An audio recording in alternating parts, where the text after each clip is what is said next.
कहानी की शुरुआत होती है साल 2017 में, जब 47 खतरनाक अपराधियों को फिलीपींस से वापस साउथ कोरिया लाया जा रहा था। जैसे ही ये कैदी एयरपोर्ट में दाखिल होने वाले थे, भीड़ में से एक आदमी अचानक चिल्लाता हुआ आगे बढ़ा और उनमें से एक के पास पहुंचने की कोशिश करने लगा। इससे पहले कि पुलिस कुछ समझ पाती, उस आदमी ने अपने बैग में छुपा डेटोनेटर दबा दिया। धमाका इतना बड़ा था कि 7 पुलिस वालों की मौके पर ही मौत हो गई और 30 से ज्यादा पैसेंजर घायल हो गए। लेकिन हैरानी की बात ये रही कि उन कैदियों को एक खरोंच तक नहीं आई। आज उस खौफनाक हादसे को पूरे 5 साल बीत चुके हैं और अब एक बार फिर उन्हीं अपराधियों को साउथ कोरिया लाने की तैयारी की जा रही है। लेकिन इस बार पिछली गलती को दोहराने से बचने के लिए उन्हें प्लेन से नहीं बल्कि एक कार्गो शिप के जरिए ट्रांसपोर्ट किया जा रहा है। ये अपराधी इतने खतरनाक हैं कि उन्हें पोर्ट तक लाने के लिए स्पेशल कमांडो यूनिट तैनात की गई। बुलेट प्रूफ गाड़ियों का इस्तेमाल हुआ और पूरे टर्मिनल को आम लोगों से खाली कराना पड़ा। उनकी हर हरकत पर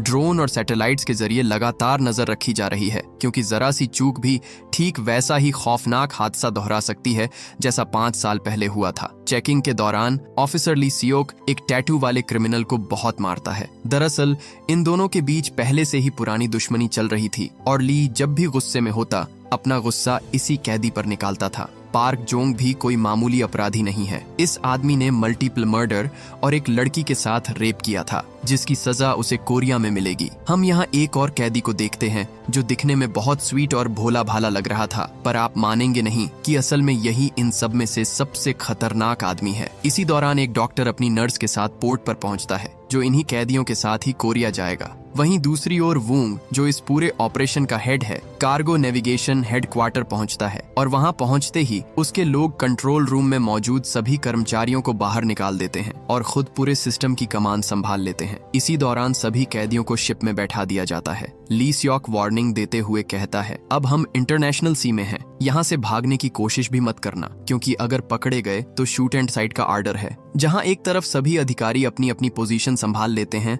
वहीं दूसरी ओर हम देखते हैं कि वही डॉक्टर चुपके से कुछ सिरिंज अपने बैग में भर रहा है। इसके बाद वो चुपचाप बेसमेंट की ओर बढ़ने लगता है। रास्ते में उसकी मुलाकात कुछ ऑफिसर्स से होती है, लेकिन किसी को उस पर जरा भी शक नहीं होता। डॉक्टर आगे बढ़ता रहा और एक सीक्रेट मैप की मदद से शिप के उस हिस्से तक पहुंच गया जिसके बारे में खुद क्रू मेंबर्स को भी जानकारी नहीं थी। अंदर कुछ गार्ड्स या कहे कि गुंडे एक लाश को मॉनिटर कर रहे थे। हम देखते हैं कि उसकी आंखों को सील कर दिया गया है और मुंह पर ऑक्सीजन मास्क लगा हुआ है, जिससे साफ अंदाजा लगाया जा सकता है कि वो मरा नहीं है, बल्कि उसे इसी हालत में जिंदा रखा गया है। डॉक्टर ने जब उसका मुंह खोला तो अंदर कीड़े पड़े हुए थे, जो देखकर उसे घिन्न आ गई। उन गुंडों ने कहा, डॉक्टर तू बहुत बकबक करता है, अपना काम कर और निकल। डॉक्टर चुप रहता है और फिर वही करता है जो उससे कहा गया। वो उस लाश को एक बेहोशी का इंजेक्शन देता है। फिर बाकी गुंडों में से एक उसे याद दिलाता है कि हर 6 घंटे में ये इंजेक्शन देना जरूरी है, वरना ये मुर्दा चलने लगेगा। वहीं दूसरी ओर सभी कैदियों को खाना दिया जा रहा था। जैसे ही खाने के डिब्बे मिले,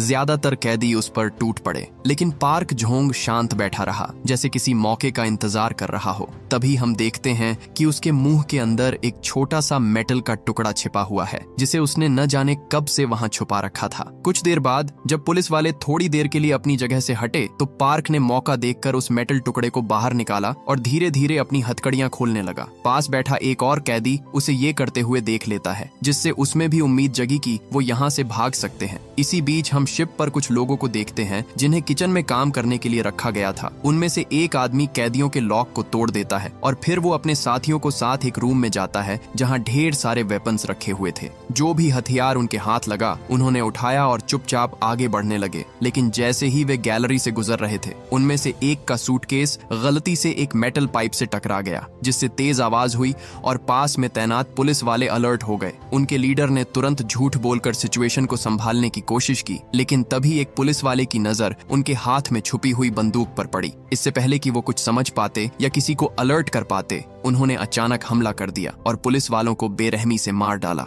सबूत मिटाने के लिए उन्होंने पुलिस वालों की लाशों को शिप के फ्रीजर में छुपा दिया और फिर आगे बढ़ गए। इसके बाद वे सीधे कॉकपिट पहुंचे और वहां मौजूद सभी क्रू मेंबर्स को मार डाला। अब सिर्फ 2 लोग जिंदा बचे जो इस शिप को चला सकते थे। इन लोगों ने शिप का सारा कम्युनिकेशन काट दिया, टेलीफोन लाइनों को तोड़ा गया, सभी डिवाइसेस को नष्ट कर दिया गया ताकि किसी भी देश से संपर्क न हो सके। एक आदमी शिप के ऊपर चढ़ा और मेन लाइन काट दी, जिससे कोरिया में उस शिप की लाइव लोकेशन पूरी तरह बंद हो गई। वहीं शिप के अंदर ऑफिसर डायोन ने देखा कि उसके वॉकी टॉकी में सिग्नल नहीं आ रहा था। उसने अपनी टीम से संपर्क करने की कई कोशिशें की, लेकिन जब किसी की तरफ से जवाब नहीं आया तो वह खुद ऊपर जाकर पता लगाने की कोशिश करने लगी कि आखिर क्या चल रहा है। दूसरी तरफ पार्क के साथ मौजूद एक कैदी हथकड़ी खोलने में लगा हुआ था, लेकिन उसी दौरान गलती से उसका हाथ एक मेटल पाइप से टकरा गया, जिससे आवाज हो गई। आवाज सुनकर एक पुलिस वाला वहां आया। उसने देखा कि एक कैदी ने लॉक तोड़ दिया है तो वो तुरंत एक्टिव हो गया, लेकिन तभी पार्क ने पीछे से उस पर हमला कर दिया। उसने उसे बुरी तरह पीटा और फिर उसका सिर फोड़कर उसकी जान ले ली। पार्क के बाकी साथी भी ऑफिसर्स को मारते काटते हुए सेल तक पहुंचते हैं और इस बीच उन्होंने इतना खून खराबा किया कि जिसकी कोई हद नहीं थी। पार्क अपने लोगों को सभी को मारने के आर्डर्स देता है। इसके बाद उसने उस ऑफिसर के दिल में चाकू घोंपकर उसे तड़प तड़प कर मरते हुए देखा, लेकिन वो यहीं नहीं रुका। फिर अपनी पेंट उतारी और उसकी लाश पर पेशाब किया ताकि उसके दिल को सुकून मिले। इसी बीच ऑफिसर डायोन ली को ढूंढते हुए डेक पर आ जाती है। जैसे ही उसने डॉक्टर को ऊपर आते देखा, उसने तुरंत पूछा कि वह नीचे क्या करने गया था। डॉक्टर थोड़ा घबरा गया और मन ही मन कोई जवाब सोचने लगा, लेकिन तभी ली वहां पहुंच जाता है, जिससे डॉक्टर बच जाता है। उसी समय एक और ऑफिसर ने देखा कि कोई आदमी शिप के ऊपर चढ़ रहा था और उसके हाथ में कुल्हाड़ी थी। वो समझ गए कि कुछ तो गड़बड़ है, इसीलिए वो फटाफट केबिन की तरफ भागे। पार्क के साथ ही सभी कैदियों को आजाद कर देते हैं, लेकिन अब वहां सिर्फ पार्क की चलने वाली थी। तभी उनमें से एक कैदी ज्यादा चालाक बनने की कोशिश करता है। वो कहता है, वो पुलिस वाली लड़कियां कहाँ हैं? मुझे उनके साथ मजे करने हैं। लेकिन इतना सुनते ही पार्क ने उसे गोली मार दी और कहा, वो मेरी है। थोड़ी देर बाद वो उस मासूम से दिखने वाले लड़के को भी आजाद कर देते हैं। उसका नाम ली डोइल था। पार्क उसे पिछले 10 सालों से जानता था। उसने कहा, 10 साल हो गए लेकिन तेरा चेहरा बिल्कुल नहीं बदला। फिर पार्क बाकियों को समझाता है कि उसकी शक्ल पर मत जाना। अगर तुम्हें लगता है कि मैं बुरा हूँ तो इसके किए हुए काम सुनकर तुम सब डर के मारे यहाँ से भाग ही जाओगे। ली कोरिया जाना चाहता था, लेकिन पार्क ने कहा कि अब ये शिप कहीं नहीं जाएगा, हम सब अब यही रहेंगे। इन सब बातों से बेखबर सियोक जब अपने साथियों के साथ कॉकपिट तक पहुंचा तो उसने देखा कि वहां पूरे क्रू की लाशें पड़ी थीं। इससे पहले कि वो कुछ समझ पाते, कॉकपिट में छिपे लोगों ने उन पर अचानक गोलियों की बौछार कर दी। इस हमले में कुछ लोग मारे गए, लेकिन सियोक, डायोन और कुछ अन्य अफसर किसी तरह बच गए। फिर एक हमलावर ने एक क्रू मेंबर के सिर पर बंदूक रख दी और उन्हें ब्लैकमेल करने लगा। उसकी चाल काम कर ही रही थी कि तभी डायोन ने बड़ी होशियारी से उसे डिसआर्म कर दिया और मौका मिलते ही सियोक ने उसे गोली मार दी। पायलट काफी डरा हुआ था, लेकिन उसने बताया कि इंजन रूम में एक सैटेलाइट फोन रखा है जिससे कोरिया में संपर्क किया जा सकता है। इधर गोलियों की आवाज सुनकर डॉक्टर घबरा गया। उसने नर्स से पूछा, क्या तुम्हें भी बाहर से गोली चलने की आवाज आई? लेकिन नर्स उस समय बियर के नशे में थी और उसे लगा डॉक्टर मजाक कर रहा है। वो बोली, मैं जाकर देखती हूँ, पर डॉक्टर ने उसे तुरंत रोक लिया और दरवाजा बंद करके लॉक कर दिया। पुलिस को लग रहा था कि क्रिमिनल्स उनके लिए खतरा है और उन क्रिमिनल्स को लग रहा था कि पुलिस वाले उनकी जान के दुश्मन हैं, लेकिन उन्हें अंदाजा भी नहीं था कि असली खतरा तो नीचे उनका इंतजार कर रहा था। हम देखते हैं कि टाइम पर बेहोशी की दवा न मिलने से वो डेड बॉडी फिर से जिंदा हो जाती है।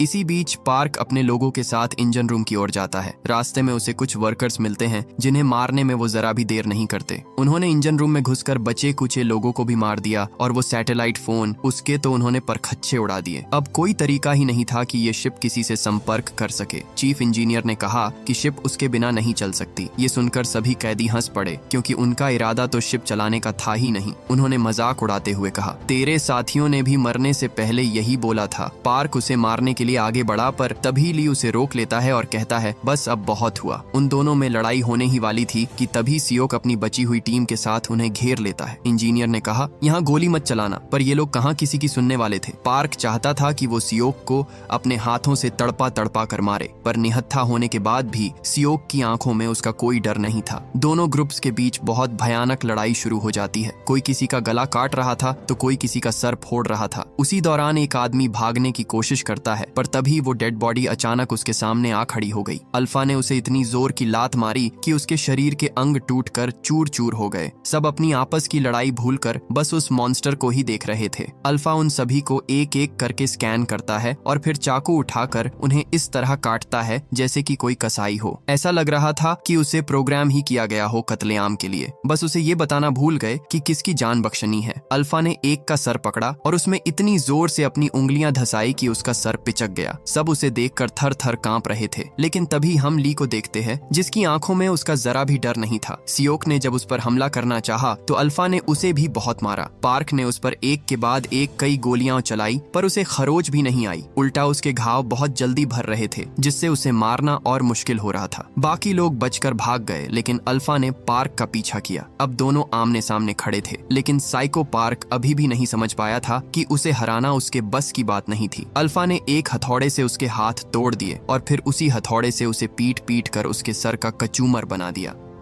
शिप को चलाने वाला कोई नहीं था, इसीलिए जल्दी वहां वार्निंग के सायरन बजने लगते हैं। इससे पहले सियोक कुछ समझ पाता, अल्फा ने उसे पकड़ लिया। उसकी जान बस जाने ही वाली थी कि तभी ली बीच में कूद पड़ा और उसकी जान बचा ली।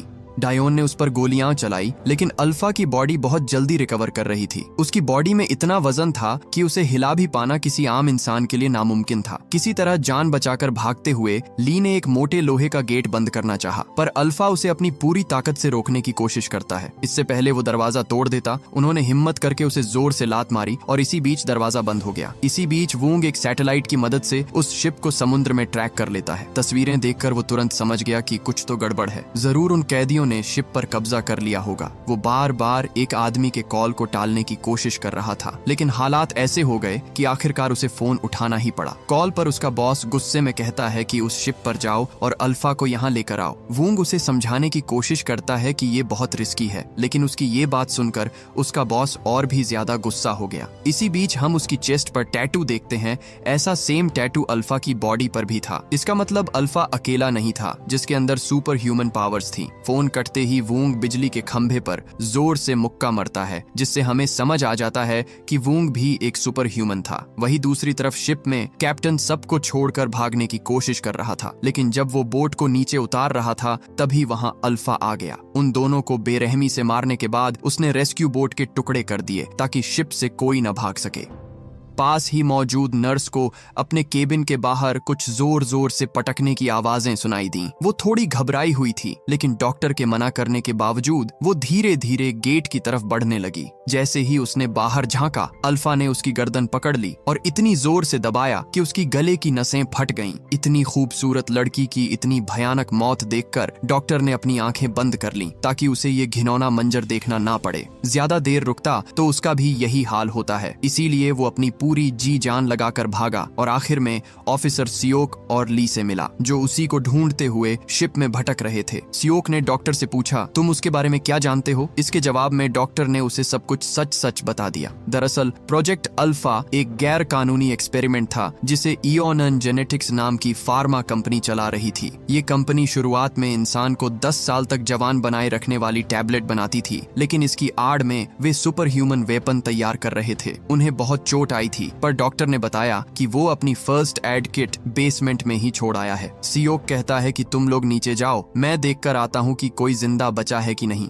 इसी बीच हम उन फीमेल प्रिजनर्स को देखते हैं जिन्होंने बड़ी चालाकी से अपने ऊपर नजर रखने वाली ऑफिसर को बंदी बना लिया था। बाहर 2 और कैदी उनकी निगरानी कर रहे थे, पर तभी उन्होंने देखा कि कोई गेट पर जोर जोर से लात मार रहा है। इससे पहले वो कुछ समझ पाते हैं, गेट उड़ता हुआ उनमें से एक के ऊपर गिर जाता है। अल्फा उसके ऊपर चढ़ा और अपने पैरों तले उसके मुंह को रोंद दिया। वो ऑफिसर जिसे उन लोगों ने बांध रखा था, अल्फा ने उसे भी चाकू से गोद गोद कर मार डाला। बचे हुए लोग भागने की कोशिश करते हैं और जो नहीं भाग पाया उसे अल्फा की दरिंदगी का सामना करना पड़ा। इसी बीच वो डॉक्टर उन लोगों के साथ बेसमेंट में पहुंच गया था। ली ने देखा कि वह उन गार्ड्स की लाशें पड़ी हुई थीं जो अल्फा पर निगरानी कर रहे थे। चारों तरफ खून के छींटे बिखरे हुए थे। लाशों के टुकड़े देखकर ली समझ गया कि यहाँ क्या हुआ होगा। डॉक्टर ने देखा कि उसकी फर्स्ट एड किट वहाँ वैसी की वैसी पड़ी हुई थी। उसने फटाफट एक बूढ़े कैदी के पैर में टांके लगाए। ली को भी बहुत चोट आई, लेकिन पता नहीं क्यों वो अपने घाव को छुपा रहा था। इसी बीच डायोन को एक क्लासिफाइड फाइल मिलती है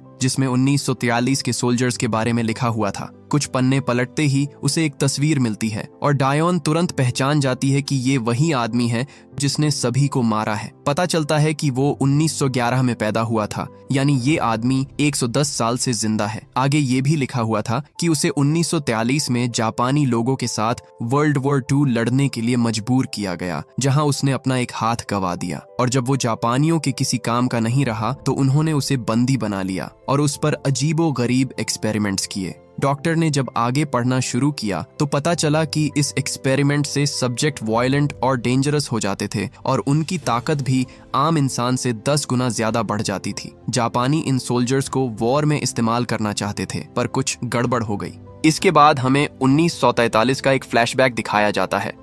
हम अल्फा को देखते हैं जिसकी बॉडी को काट काट कर पता नहीं डॉक्टर्स ने उसकी क्या हालत कर दी थी। ऑपरेशन पूरा होते ही जापानीज कमांडर और उसकी बटालियन ने उनके काम की सराहना करते हुए तालियां बजाई, पर उन तालियों से होने वाले शोर से अल्फा की हार्ट बीट तेज हो गई। इससे पहले कि वो इसे कंट्रोल कर पाते, अल्फा जाग गया और एक एक करके वहां मौजूद सभी लोगों को मारने लगा। सोल्जर्स ने उस पर गोलियां चलाई, पर उन्हें जल्द ही समझ आ गया कि ये इंसान नहीं हो सकता। उन्होंने एक मॉन्स्टर बना दिया है। अल्फा एक अल्टीमेट किलिंग मशीन था जिसकी लगाम किसी के हाथ में नहीं थी। एक डॉक्टर ने उसे अंदर लॉक कर दिया। उसे लगा कि वो बच गया, पर अल्फा ने बिना आंखों के सीधा उसके सर के बीचों बीच गोली मारी, जिससे वो वहीं ढेर को हो गया। इसके बाद वो इस शिप पर कैसे आया, वो अपने आप में ही एक मिस्ट्री थी। वहीं दूसरी ओर सियोक महिला कैदियों के सेल में पहुंचता है, पर वहां भी उसे सिर्फ लाशें ही मिलती हैं। एक को तो ऐसे मारा गया था कि वो बेचारी न भाग सकती थी, न अपना बचाव कर सकती थी। इसी बीच बचे हुए लोग जान बचाते हुए एक लिफ्ट में आते हैं। लिफ्ट नीचे जा ही रही थी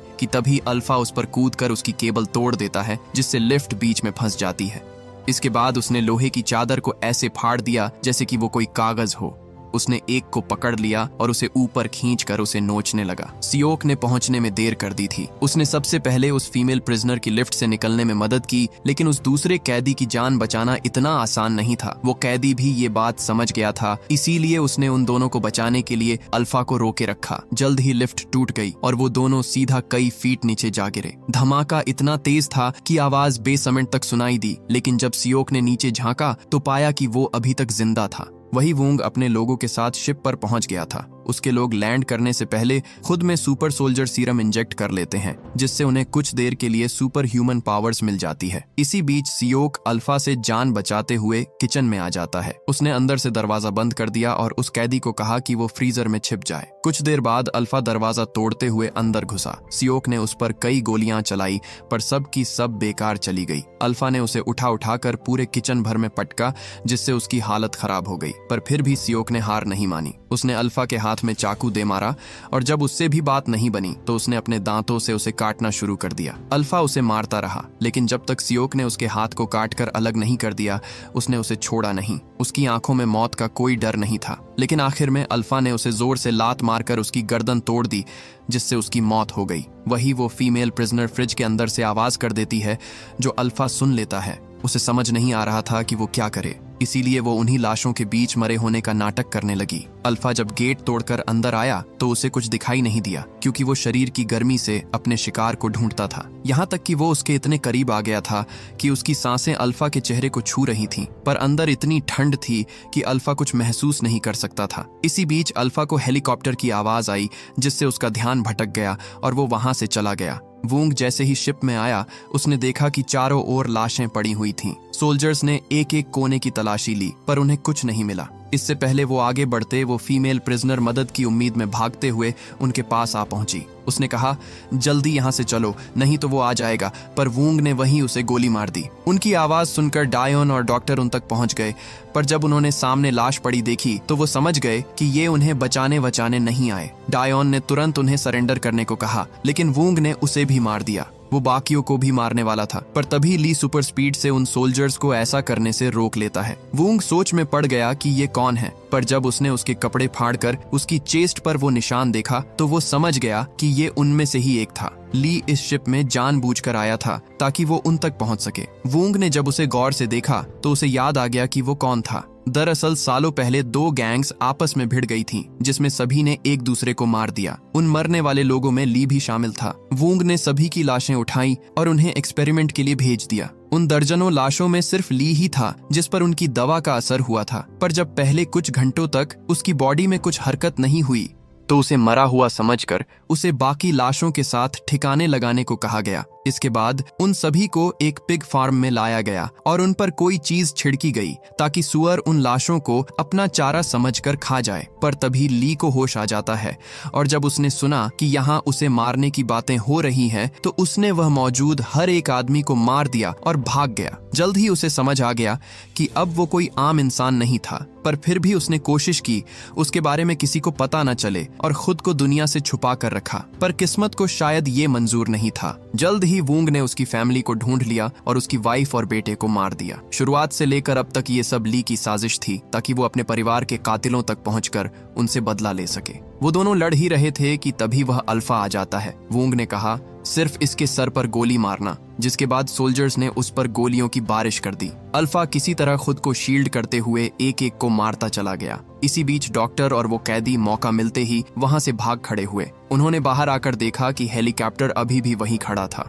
वो जल्दी से अंदर घुसे और पायलट के सर पर बंदूक रखकर उसे यहाँ से चलने को कहा। पर ये उनकी बहुत बड़ी भूल थी, क्योंकि पायलट तुरंत उन दोनों को गोली मार देता है और इस तरह इस शिप में आने वाले सारे इंसान मारे जा चुके थे। बचे थे तो सिर्फ मेटा ह्यूमंस। वहीं अंदर अल्फा वूंग पर अटैक करता है, पर वो बाकियों की तरह मामूली टारगेट नहीं था। वूंग ने कहा, तुम बहुत महंगे हो, काश तुम्हें मारना न पड़ता, लेकिन कोई बात नहीं, मुझे तुम्हारा रिप्लेसमेंट मिल गया। वूंग ने उसे बहुत मारा और बेरहमी से अल्फा का गला रेंत कर उसका काम तमाम कर दिया। अब शिप पर सिर्फ वूंग और ली ही बचे हुए थे। उन दोनों के बीच जोरदार टक्कर हुई। दोनों ही बराबर ताकतवर थे, लेकिन वूंग के पास मिलिट्री का एक्सपीरियंस था जो ली पर बहुत भारी पड़ रहा था। उसे मारने से पहले वूंग ने उसे कहा, तुम्हारे बेटे की शक्ल हूबहू तुमसे मेल खाती है। तुम्हें मारकर मुझे वही दिन याद आ रहा है जब मैंने उसे मारा था। ये सुनकर ली गुस्से से पागल हो गया। उसने वूंग को कई बार चाकू से स्टैब किया और उसे इतनी जोर की लात मारी कि वो रेलिंग तोड़ते हुए सीधा समुद्र में जा गिरा। ली इतने पे ही नहीं रुका, वो भी उसके साथ नीचे कूद गया और उसे तब तक मारता रहा जब तक वो मर नहीं गया। इस काली रात के बाद जब अगले दिन का सूरज उगा तो शिप में हुए कत्लेआम की खबर एक नेशनल हेडलाइन बच चुकी थी। हम वूंग में बॉस को देखते हैं जो अपने नए टेस्ट सब्जेक्ट्स का इंस्पेक्शन करने आया था। साइंटिस्ट ने उसे बताया कि उन पर प्रेशर बहुत ज्यादा है, वो इतने दबाव में काम नहीं कर सकते। पर बॉस ने उसे समझाया कि डरो मत, सब कुछ कंट्रोल में है, हम पकड़े नहीं जाएंगे। इसके बाद वो एक सेल में आया जिसके अंदर उन लोगों ने एक बच्चे को कैद कर रखा था। पता चलता है कि उस दिन वूंग ने ली के बेटे को नहीं मारा था, क्योंकि उसके अंदर भी ली की तरह सुपर ह्यूमन पावर्स थी जो उसे जन्म से मिली थी। उन्होंने उसे कैद में रखकर बड़ा किया, जिसकी बेचारे ली को जरा भी भनक नहीं थी। उसे तो यही लग रहा था उन लोगों ने उसे मार दिया। आखिर में हमें दिखाया जाता है कि